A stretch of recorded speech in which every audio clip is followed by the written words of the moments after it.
شیعہ نے یہ ظلم کیا کہ ایک فاطمی بادشاہ تھا شیعہ کا، سلطان قلاوون، اس نے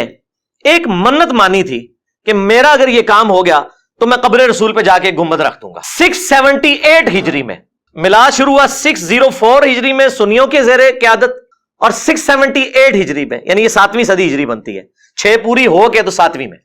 اس نے لکڑی کا ایک گنبد بنوایا اور اسے لا کے قبر رسول کے اوپر رکھ دیا۔ اس وقت اس کا کلر سفید تھا، گرین کلر تو بہت بعد میں سلطنت عثمانیہ نے اس کو کیا، پہلے سفید گنبد تھا۔ اور جس نے اسے یہ مشورہ دیا وہ بعد میں معزول ہو گیا، اور لوگ یہ کہتے تھے کہ اس کو سزا ملی ہے اس عمل کی، لیکن بعد میں آج یہ حالت ہے کہ سعودی حکومت کی بھی جرت نہیں ہے گنبد خضرا کو ہٹا دے۔ بہرحال یہ میں نے آپ کو بتایا کہ 7ویں صدی ہجری کے اندر ایک میلاد کا تحفہ سنیوں نے مسلط کیا اس امت کے اوپر،